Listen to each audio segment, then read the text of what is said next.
નમસ્તે વિદ્યાર્થી મિત્રો, કેમ છો? મજામાં? આજના વિડીયો લેક્ચરમાં આપ સૌનું સ્વાગત છે। તો આજના વિડીયો લેક્ચરમાં આપણે ધોરણ 7 વિષય ગણિત ચેપ્ટર 6 ત્રિકોણ અને તેના ગુણધર્મો વિશે આપણે અભ્યાસ કરતા હતા। તો એમાં આપણે અગાઉના વિડીયો લેક્ચરમાં આપણે થોડીક માહિતી મેળવી હતી। તો આજના વિડીયો લેક્ચરમાં આપણે થોડીક વધારે માહિતી મેળવીએ તો જોઈએ વિદ્યાર્થી મિત્રો કે સમદ્વિબાજુ ત્રિકોણ કોને કહેવાય। તો સમદ્વિબાજુ ત્રિકોણ કોને કહેવાય? તો જે ત્રિકોણની બે બાજુના માપ કેવા હોય? સરખા હોય તો તે ત્રિકોણને કેવો ત્રિકોણ કહેવામાં આવે છે? સમદ્વિબાજુ ત્રિકોણ કહેવાય છે। કે જે ત્રિકોણની બે બાજુના માપ કેવા હોય? સરખા હોય તે ત્રિકોણને સમદ્વિબાજુ ત્રિકોણ કહેવાય છે। કે જે ત્રિકોણની બે બાજુઓના માપ સરખા હોય તે ત્રિકોણને કેવો ત્રિકોણ કહેવાય? તો તે ત્રિકોણને સમદ્વિબાજુ ત્રિકોણ કહેવામાં આવે છે। કે અહીં મેં ત્રિકોણ એબીસી દોર્યો છે કે એમાં એબી અને એસી બે બાજુના માપ કેવા છે? સરખા છે। એટલે કે બંને બાજુના માપ કેટલા આપણને આપેલા છે? બે આપેલા છે। એટલે કે એબી બરાબર એસી બરાબર 2 સેમી આપેલું છે અને જ્યારે ત્રીજી બાજુનું માપ આપણને આપેલું છે BC બરાબર 1.5 સેમી। એટલે કે જે ત્રિકોણમાં બે બાજુના માપ સરખા હોય એવા ત્રિકોણને કેવો કહેવાય? સમદ્વિબાજુ ત્રિકોણ। એટલે કે અહીં બે બાજુના માપ સરખા છે કે અહીં ત્રિકોણ એબીસી લો તો ત્રિકોણ એબીસી માં એબી અને એસી એ બંને બાજુના માપ કેવા છે? સરખા છે, એટલે કે 2 સેમી છે। તો આ જે ત્રિકોણ બન્યો ત્રિકોણ એબીસી ને કેવો ત્રિકોણ કહેવાય? તો ત્રિકોણ એબીસી એ સમદ્વિબાજુ ત્રિકોણ છે। એટલે કે ત્રિકોણ એબીસી એ સમદ્વિબાજુ ત્રિકોણ છે।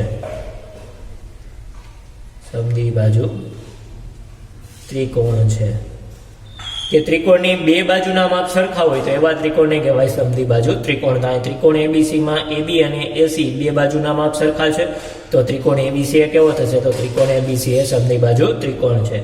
ત્યારબાદ વિષમબાજુ ત્રિકોણ। તો વિષમબાજુ ત્રિકોણ કોને કહેવાય? કે જે ત્રિકોણની બે બાજુઓના માપ સરખા ન હોય તો તે ત્રિકોણને કેવો ત્રિકોણ કહેવાય? તો તે ત્રિકોણને વિષમબાજુ ત્રિકોણ કહેવાય। કે જે ત્રિકોણની બે બાજુઓના માપ સરખા ન હોય તો તે ત્રિકોણને કેવો ત્રિકોણ કહેવાય? તો તે ત્રિકોણને વિષમબાજુ ત્રિકોણ કહે છે। એટલે કે જે ત્રિકોણની બે બાજુના માપ સરખા ન હોય એવા ત્રિકોણને કહેવાય વિષમબાજુ ત્રિકોણ। તો અહીંયા આપણને આપેલો છે ત્રિકોણ DEF, એમાં દરેક બાજુના માપ કેવા છે?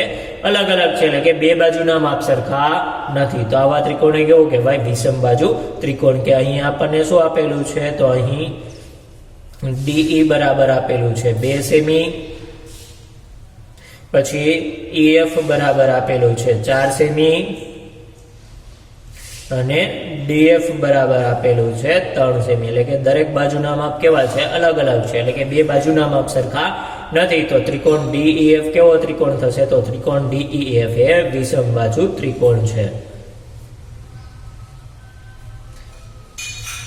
કે ત્રિકોણની કોઈ પણ બે બાજુના માપ સરખા ન હોય તો એવા ત્રિકોણને કહેવાય વિષમબાજુ ત્રિકોણ। અહીં કોઈ પણ બાજુના માપ છે એ કોઈ પણ બે બાજુના માપ સરખા નથી તો ત્રિકોણ એ કેવો છે? તો ત્રિકોણ DEF એ વિષમબાજુ ત્રિકોણ છે। કારણ કે જે ત્રિકોણની બે બાજુના માપ સરખા ન હોય તો એવા ત્રિકોણને કહેવાય વિષમબાજુ ત્રિકોણ। તો અહીં ત્રિકોણ DEF માં કોઈ પણ બે બાજુના માપ સરખા નથી એટલા માટે ત્રિકોણ DEF એ કેવો છે? વિષમબાજુ ત્રિકોણ છે।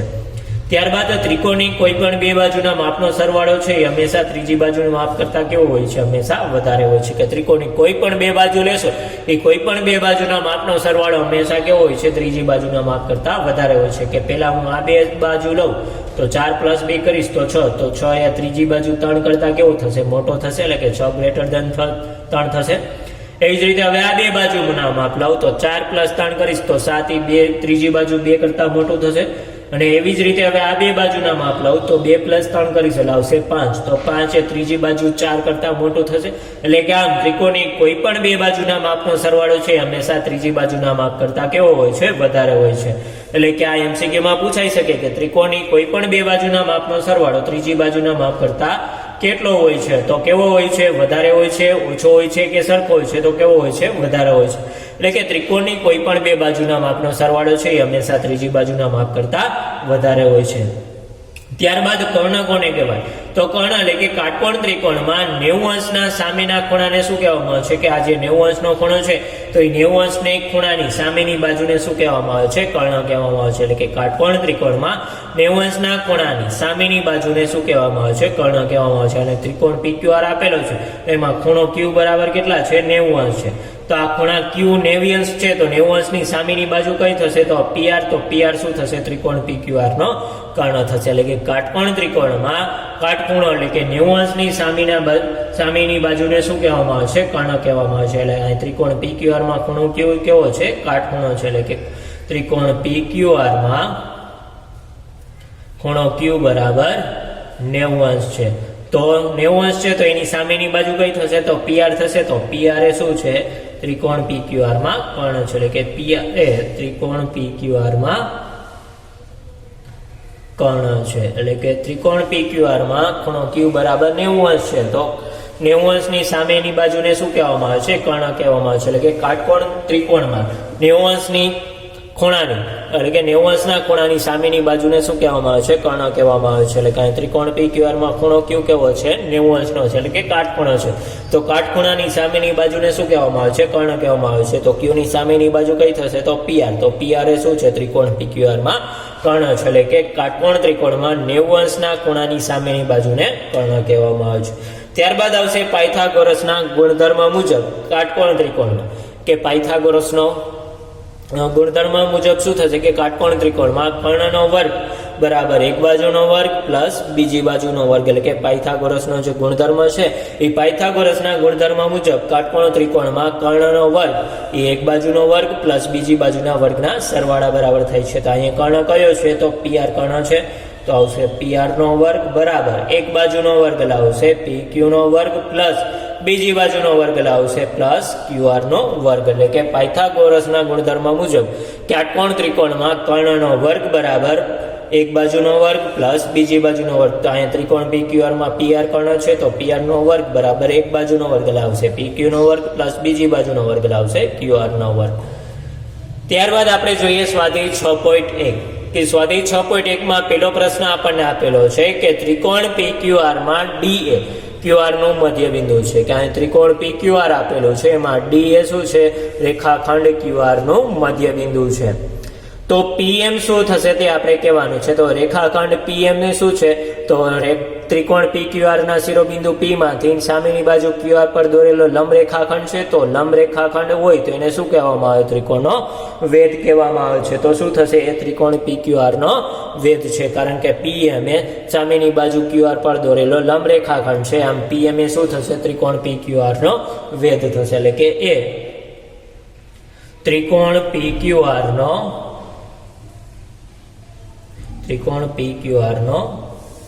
વેધ છે. એટલે કે પીએમ એ શું છે? તો રેખાખંડ પીએમ એ ત્રિકોણ પીક્યુઆર નો વેધ છે. ત્યારબાદ પીડી. તો અહીં ત્રિકોણ પીક્યુઆર માં શિરોબિંદુ પી માંથી સામેની બાજુના મધ્ય બિંદુ ડી છે. તો એ સામેની બાજુના મધ્ય બિંદુને જોડતા રેખાખંડને શું કહેવામાં આવે છે? મધ્યગા. તો અહીં પીડી શું છે? તો શિરોબિંદુ પી માંથી સામેની બાજુ ક્યુઆર ના મધ્ય બિંદુને જોડતો રેખાખંડ છે. તો પીડી એ શું છે? ત્રિકોણ પીક્યુઆર ની મધ્યગા થશે. એટલે કે રેખાખંડ પીડી એ ત્રિકોણ પીક્યુઆર ની મધ્યગા છે, કારણ કે સામેની બાજુના મધ્ય બિંદુ અને શિરોબિંદુને જોડતો રેખાખંડ એને શું કહેવામાં આવે છે? ત્રિકોણની મધ્યગા કહેવામાં આવે છે. તો અહીં રેખાખંડ પીડી એ ત્રિકોણ પીક્યુઆર ની શું છે? તો ત્રિકોણ પીક્યુઆર ની મધ્યગા છે. ત્યારબાદ આપણને આપેલું છે QM બરાબર MR.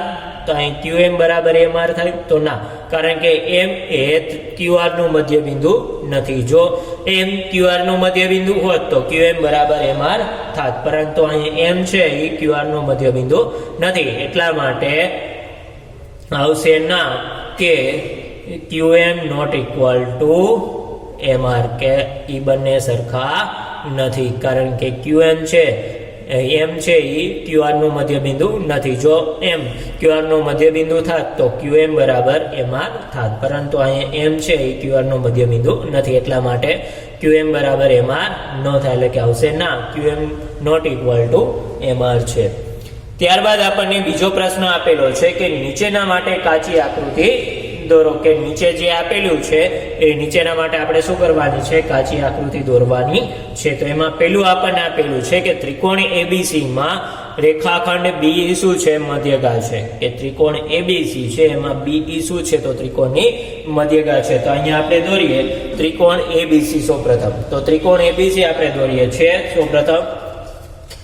તો અહીં ત્રિકોણ ABC હું દોરું.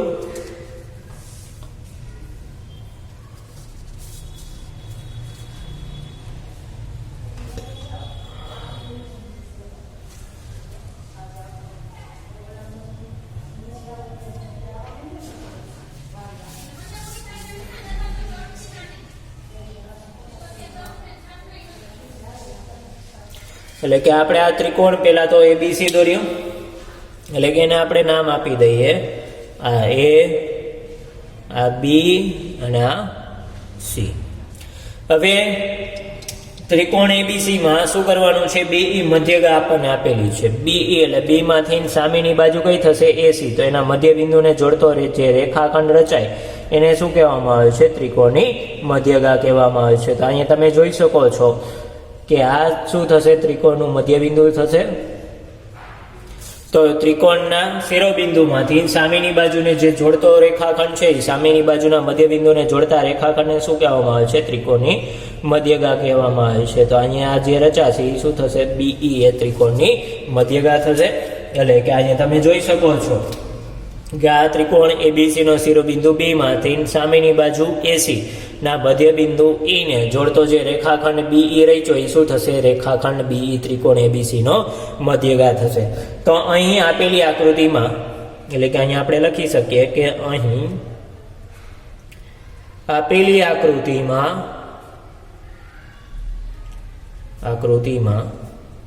રેખાખંડ બીઈ એ ત્રિકોણ એબીસી ની મધ્યગા છે. કે અહીં આપેલી આકૃતિમાં રેખાખંડ બીઈ એ શું છે? તો ત્રિકોણ એબીસી ની મધ્યગા છે. ત્યારબાદ આપણને બીજી આકૃતિ આપેલી છે કે ત્રિકોણ પીક્યુઆર માં રેખાખંડ પીક્યુ અને પીઆર એ શું છે? ત્રિકોણના વેધ છે. કે અહીંયા આપણને શું આપેલું છે? ત્રિકોણ પીક્યુઆર માં પીક્યુ અને પીઆર એકબીજાને શું છે? ત્રિકોણના વેધ છે. એટલે કે વેધ એટલે શું થશે? કે સામેની બાજુ પર 90 અંશનો ખૂણો બનાવતો જે રેખાખંડ રચાય છે એને શું કહેવામાં આવે છે? ત્રિકોણનો વેધ કહેવામાં આવે છે. તો જે 90 અંશનો ખૂણો બનાવતો રેખાખંડ હોય એને શું કહેવામાં આવે છે? ત્રિકોણનો વેધ કહેવામાં આવે છે. તો અહીંયા આપણે ત્રિકોણ પીક્યુઆર ની રચના કરીએ છીએ.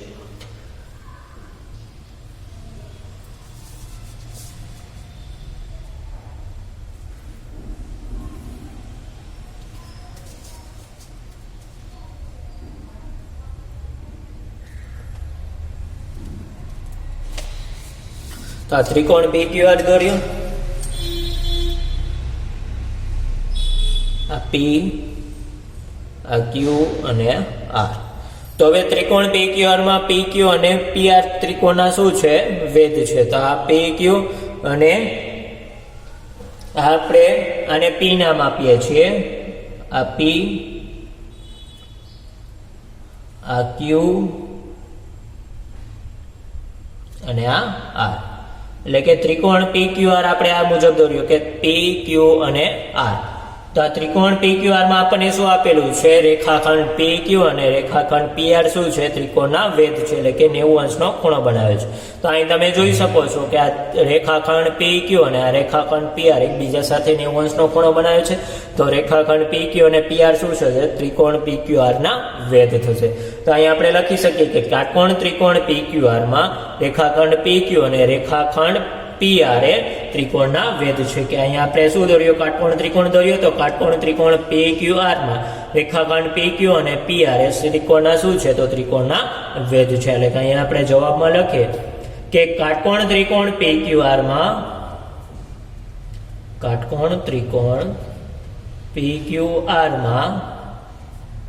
રેખાખંડ પીક્યુ અને રેખાખંડ પીઆર એ ત્રિકોણ પીક્યુઆર ના વેધ છે. કે અહીં કાટકોણ ત્રિકોણ આપણે કયો દોર્યો? તો કાટકોણ ત્રિકોણ પીક્યુઆર. તો ત્રિકોણ પીક્યુઆર માં રેખાખંડ પીક્યુ અને રેખાખંડ પીઆર એ શું છે? તો એ ત્રિકોણ પીક્યુઆર ના વેધ છે. ત્યારબાદ ત્રીજું આપણને આપેલું છે કે ત્રિકોણ XYZ માં YL ત્રિકોણની બહારના ભાગમાં આવેલો વેધ છે. કે ત્રિકોણ XYZ દોરવાનો છે કે જેમાં YL છે એ રેખાખંડ YL ત્રિકોણની બહારના ભાગમાં આવેલો વેધ છે. તો સૌપ્રથમ આપણે ત્રિકોણ XYZ દોરીએ. એટલે કે અહીં ત્રિકોણ XYZ ની આપણે રચના કરીએ છીએ.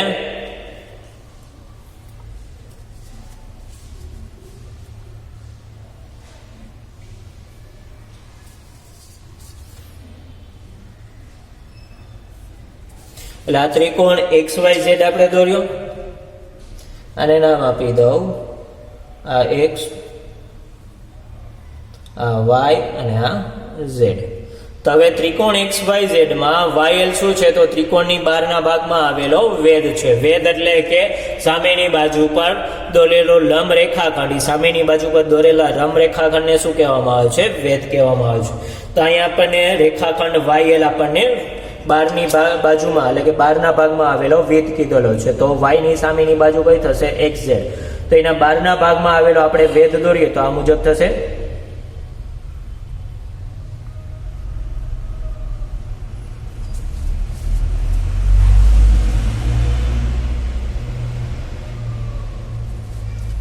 તો અહીંયા તમે જોઈ શકો છો કે બહારના ભાગમાં આવેલો કે અહીંયા ત્રિકોણ XYZ છે. આ ત્રિકોણ XYZ ની બહારના ભાગમાં આવેલો રેખાખંડ YZ એ શું થશે? રેખાખંડ YL એ લંબ રેખાખંડ થશે કે અહીંયા 90 અંશના માપનો ખૂણો બનાવે છે. એટલે કે આ રેખાખંડ YL શું થશે? ત્રિકોણ XYZ નો બહારના ભાગમાં આવેલો વેધ થશે. કારણ કે YL છે એની સામેની બાજુ XZ ને લંબાવતા બહારની બાજુ આવેલી છે એ બહારના ભાગમાં દોરેલો લંબ રેખાખંડ થશે. તો અહીંયા YL એ ત્રિકોણ XYZ ને બહારના ભાગમાં આવેલો વેધ થશે. તો આનો આપણે જવાબ લખીએ તો આ મુજબ થશે કે ગુરુકોણ ત્રિકોણ XYZ માં ગુરુકોણ કે અહીં એક ખૂણાનું માપ કેવું હશે? એ 90 અંશ કરતા મોટું હશે. તો 90 અંશથી મોટા માપના ખૂણાને કેવો ત્રિકોણ કહેવાય? તો ગુરુકોણ ત્રિકોણ. તો ગુરુકોણ ત્રિકોણ XYZ માં વેધ રેખાખંડ YLA ત્રિકોણની બહારના ભાગમાં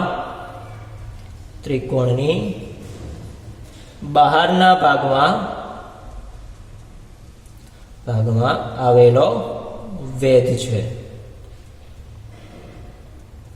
અહીં ત્રિકોણ XYZ લઈએ તો ત્રિકોણ XYZ આ દોર્યો XYZ. હવે XYZ માં YL શું છે? તો રેખાખંડ YL એ બહારના ભાગમાં આવેલો વેધ છે. તો આ ત્રિકોણ પહેલા તો XYZ રચ્યો. હવે રેખાખંડ YL એ ત્રિકોણ XYZ ની બહારના ભાગમાં આવેલો વેધ છે. તો Y માંથી સામેની બાજુ પર દોરેલા લંબ રેખાખંડને શું કહેવાય? વેધ.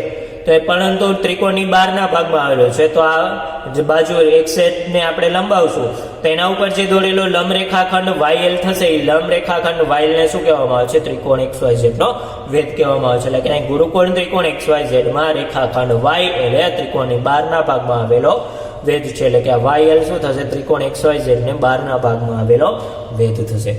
તો અહીંયા આપણે સ્વાધ્યાય 6.1 ના પહેલા અને બીજા પ્રશ્નનો આપણે અભ્યાસ કર્યો.